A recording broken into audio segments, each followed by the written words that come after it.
Immigration पर Justin Trudeau ने लिया है बड़ा फैसला। ट्रूडो ने इमिग्रेशन के नीति में किया अस्थायी बदलाव। फैसले से कनाडा को भारी नुकसान की आशंका है।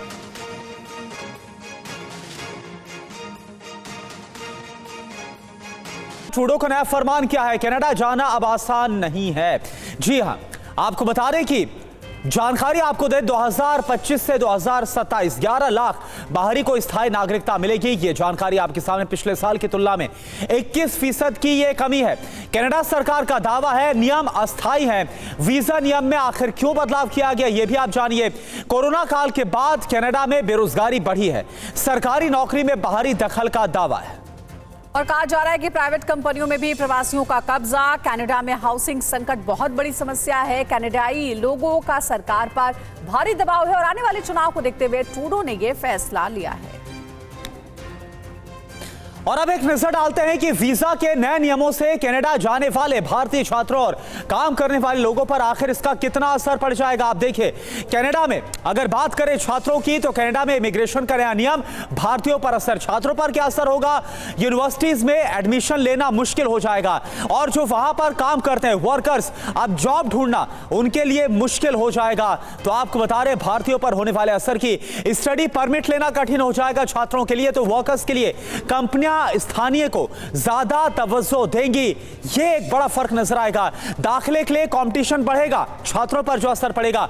वर्कर्स के लिए क्या होगा? वीजा के लिए काफी लंबा इंतजार करना पड़ेगा। तो कनाडा में इमिग्रेशन का नया नियम और भारतीयों पर पड़ने वाले असर के बारे में पूरी जानकारी हमने आपको दी है। और चलिए आपको इससे जुड़ी कुछ और जानकारी देते हैं। जस्टिन ट्रूडो के इस फैसले से कनाडा को कितना नुकसान होने वाला है यह भी आप जरा समझ लीजिए। कनाडा में करीब 6 लाख भारतीय छात्र इस वक्त वहां पर मौजूद हैं। विदेशी छात्रों में 40% भारतीय हैं। अगस्त तक 1,37,445 छात्रों को परमिट दिया गया। इकोनॉमी में विदेशी छात्रों का एक बहुत बड़ा रोल है। अगर कनाडा की इकोनॉमी की बात की जाए 2022 की अगर हम बात करें 85,000 करोड़ रुपए भारतीय छात्रों का योगदान रहा। कनाडा को हजारों करोड़ के नुकसान की अब इससे आशंका है, क्योंकि भारतीयों के लिए जब दिक्कत बढ़ेगी तो जाहिर सी बात है कि दिक्कतें कनाडा के लिए बढ़ना स्वाभाविक है। और ब्रेकिंग न्यूज यह है कि कनाडा संसद में जस्टिन ट्रूडो का विरोध होने लगा है। संसद में पीएम ट्रूडो से इस्तीफे की मांग की जा रही है। पीएम ट्रूडो के खिलाफ हुए 24 सांसदों ने 4 दिनों का अल्टीमेटम दिया है। कहा रिजाइन नहीं किया तो विद्रोह करेंगे। देखिए, जस्टिन ट्रूडो के फैसले का अब विरोध उनके संसद में शुरू होने लगा है और अब उनके इस्तीफे तक की मांग हो रही है। तो जस्टिन ट्रूडो के इस्तीफे की मांग हो रही है। संसद सत्र के दौरान सांसदों ने इस्तीफे की मांग की है। लिबरल सांसदों ने 28 अक्टूबर तक का अल्टीमेटम दिया है। कॉकस की बैठक में इस्तीफे को लेकर दस्तावेज पेश किए गए हैं। 24 सांसदों ने ट्रूडो के खिलाफ समझौते पर हस्ताक्षर किए। चुनाव में हार के खतरे को देखते हुए इस्तीफे की जो मांग है वो जस्टिन ट्रूडो से की जा रही है। और जस्टिन ट्रूडो की मुश्किलें कैसे बढ़ गई हैं, आप इसे इस तरह से समझ सकते हैं। कनाडा के हाउस ऑफ कॉमन्स में कुल 338 सीटें हैं। बहुमत का आंकड़ा 170 का है। ट्रूडो की लिबरल पार्टी के सांसदों की संख्या अब सिर्फ 153 रह गई है, क्योंकि जगमीत सिंह की पार्टी ने सरकार से समर्थन वापस ले लिया है। अब ट्रूडो अल्पमत की सरकार चला रहे हैं। और एक और अहम खबर है, कनाडाई संसद में पीएम ट्रूडो का विरोध। भारत के समर्थन में खड़े हुए विपक्षी सांसद भारत के खिलाफ प्रोपेगेंडा चलाने पर विपक्षी सांसद नाराज हैं। और देखिए, इससे जुड़ी एक और बड़ी खबर, कनाडा में भारत के पूर्व हाई कमिश्नर का बयान। कनाडा ने खालिस्तानी आतंकवादियों को शरण दे रखी है। संजय वर्मा की तरफ से कहा गया कनाडा का द्विपक्षीय संबंधों पर गैर पेशेवर रुख रवैया है। यह संजय वर्मा का बयान है। ट्रूडो ने बिना सबूत दिए काफी गंभीर आरोप लगाए। We have always been maintaining that there is no shred of evidence shared with us. I always feel that it is largely politically motivated and an ill-conceived targeting of India. We are a responsible democracy. We do not have any such policy to harm any country. Canada में भारत के high commissioner रहे संजय वर्मा ने Justin Trudeau पर सरकार पर कई गंभीर आरोप लगाए। देखिए, दुख तो हुआ जरूर, क्योंकि एक राजदूत के रूप में मैं वहां गया था रिश्ते को सुधारने के लिए, और अचानक अगर मुझी पर इल्जाम लगाया जाता है और ऐसा भद्दा गंदा इल्जाम जिससे कि मेरे देश की बदनामी होती हो। मुझको अपनी बदनामी से कोई चिंता नहीं है, देश की बदनामी नहीं होनी चाहिए। तब बुरा तो लगता है कि जिस काम के लिए मैं आया था शायद सफल नहीं हो पाया, लेकिन उसी समय यह भी महसूस होता है कि अगर मेरे राष्ट्रीय हित पर कोई हमला करेगा तो फिर मेरा यह फर्ज बनता है कि मैं अपने देश की रक्षा करूं। फिर से वही मैं कनाडा को अलग कर रहा हूं और अभी की जो सरकार है उसको अलग कर रहा हूं। कनाडा हमारा बहुत अच्छा मित्र था, है और रहेगा। हम लोग दोनों फेलो डेमोक्रेसीज हैं, हम लोग कॉमनवेल्थ के पार्ट हैं, यूनाइटेड नेशंस में अच्छे रोल्स हैं हम लोगों के। और एजेंडा फुल एंड फाइनल में अब खबर वॉर जोन से, बड़ी खबर। आधी रात बेरूत पर बहुत बड़ा हमला हुआ, मिसाइल अटैक से दहल गई लेबनान की राजधानी बेरूत, धमाकों की आवाज से गूंजा दक्षिणी बेरूत।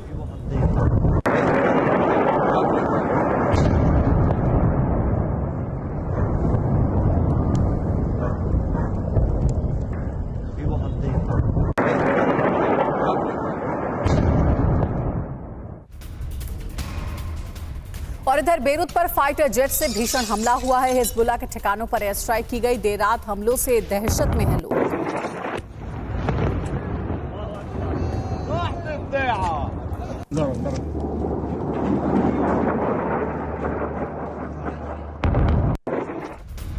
और एक और बड़ी खबर, देर रात बेरूत पर इजराइल का विध्वंसक हमला हुआ। हिजबुल्लाह के गढ़ में एयर स्ट्राइक की गई है। हवाई हमले में हिजबुल्लाह के कई ठिकाने तबाह हो गए। ये देखिए देर रात जो हमला हुआ आईडीएफ का, इसके बाद हिजबुल्लाह के गढ़ का हाल।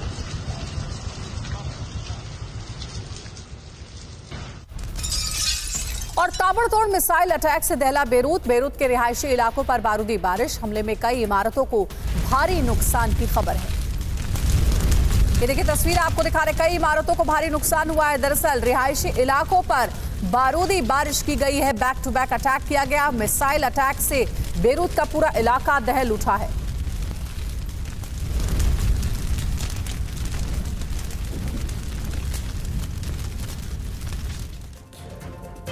तो लेबनान में आधी रात बारूदी बरसात कैसे हुई आप देखिए, कई शहरों पर एक साथ इजरायली एयरफोर्स की तरफ से एयर स्ट्राइक की गई। कहां पर?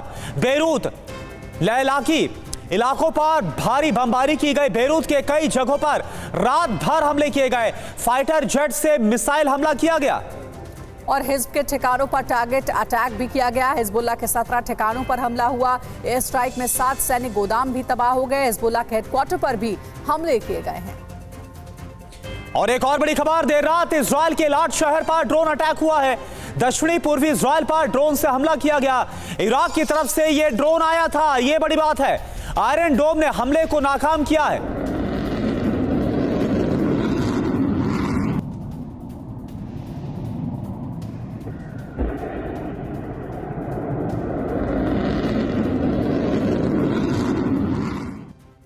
और ड्रोन अटैक के बाद इजराइल में अलर्ट जारी किया गया है। इजराइल के कई शहरों में एयर रेड अलर्ट है।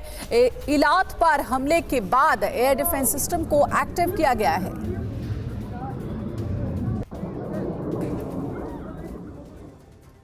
और वहीं रेड सी में महाविध्वंस का काउंटडाउन भी शुरू हो चुका है। इराक से इजराइल पर ड्रोन अटैक, ड्रोन टारगेट पर दक्षिणी पूर्वी इजराइल, ड्रोन से इलाट शहर पर हमले की कोशिश की गई।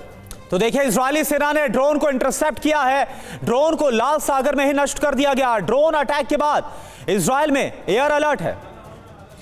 और देखिए एक और बड़ी खबर, इजराइल के हमले में हिजबुल्लाह का सुरंग नेटवर्क ध्वस्त हो गया है। उत्तरी बॉर्डर के पास बनी सुरंग को उड़ा दिया गया। हिजबुल्लाह का अंडरग्राउंड ठिकाने में घुसे आईडीएफ के सैनिक, सुरंग के अंदर भारी मात्रा में गोला बारूद आप देख पा रहे हैं, यह बरामद किया गया। और वहीं लेबनान में ग्राउंड ऑपरेशन के दौरान आईडीएफ को झटका लगा है। हिजबुल्लाह के लड़ाकों ने किया है आईडीएफ पर हमला। ग्राउंड ऑपरेशन के दौरान 4 सैनिकों की मौत हो गई। टनल में छुपे लड़ाकों ने ग्रेनेड से किया हमला। तो दाना चक्रवाती तूफान का लैंडफॉल हो गया। बड़ी खबर क्या है, ओडिशा के तट धामरा पर दाना तूफान का लैंडफॉल हुआ। रात करीब 1 बजे दाना तूफान तट से टकराया है। 120 किलोमीटर प्रति घंटे की रफ्तार से जो हवाएं हैं वो चल रही और करीब 15 से 20 किलोमीटर प्रति घंटे की रफ्तार से आगे बढ़ता हुआ नजर आ रहा है। जिस वक्त ये टकराया उस वक्त के हालात आप देखिए। तो देखिए, दाना तूफान से भारी तबाही मची हुई है और 120 किलोमीटर प्रति घंटे की रफ्तार से हवाएं चल रही हैं।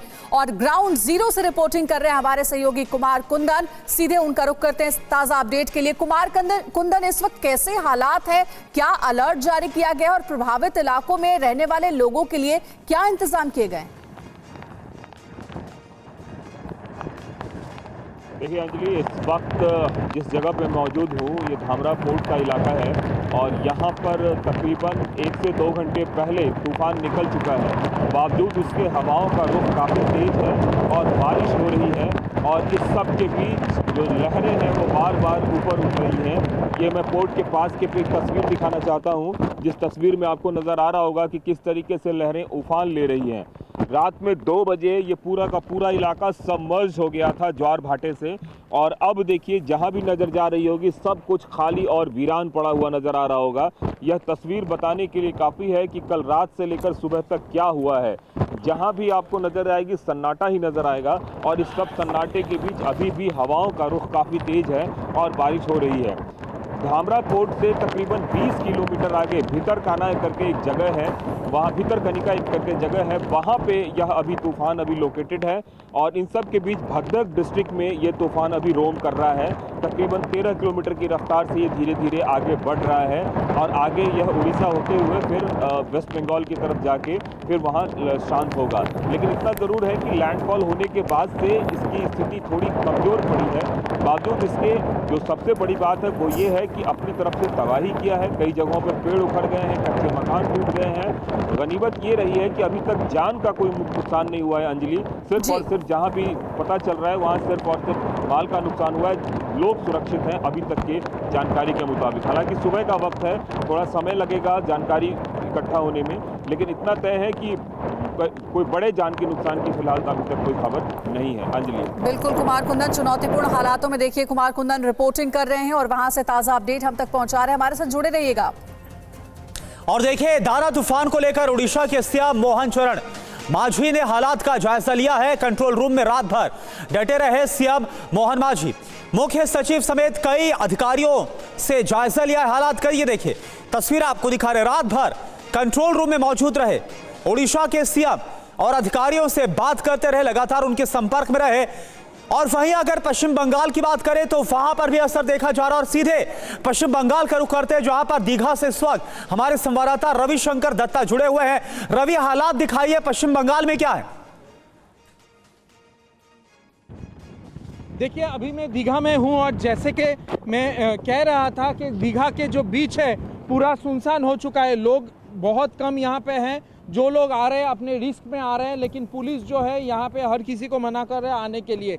तो कल रात को यहाँ पे दीघा के बीच में थोड़ी बहुत पानी यहाँ पे आए थे और ये देखिए ये जो जगह है इसमें थोड़ा तोड़फोड़ हुआ है। ये जो कंक्रीट के ब्लॉक्स दिख रहे हैं आपको दिखाना चाहेंगे, ये जो कंक्रीट के ब्लॉक्स हैं ये यहाँ तक थी कल। इसका एक मैं आपको और एक बार दिखाता हूँ, यहाँ पे आपको अच्छी तरह समझ में आएगा। देखिए ये कंक्रीट की ब्लॉक्स जो है ये यहाँ पे थे और वो धो के वहाँ तक निकल गए। तो मतलब यहाँ पे थोड़ी बहुत पानी का जो बहाव है वो काफ़ी तेज़ था यहाँ पे और इसके चलते यहाँ पे थोड़ी बहुत यहाँ पे जो डेवलपमेंट की वर्क चल रहे थे उसमें थोड़ा समस्या हुआ है। बाकी यहाँ पे दीघा पे अगर बात करें तो हवा के तेज़ रुख है, बारिश यहाँ पे हो रही है। लेकिन तबाही की जो बात तूफ़ान में किया जाता है, बड़े बड़े तूफ़ान जब आते हैं, साइक्लोन्स जब आते हैं तो उसका यहाँ पे कोई नज़ारा नहीं दिख रहा है। देखिए यहाँ पे जो डेवलपमेंट के काम के लिए जो यहाँ पे चीज़ रखे हुए थे वो थोड़ा यहाँ पे मतलब टूटा फूटा गिरा हुआ है वो दिखाई दे रहा है। यहाँ पे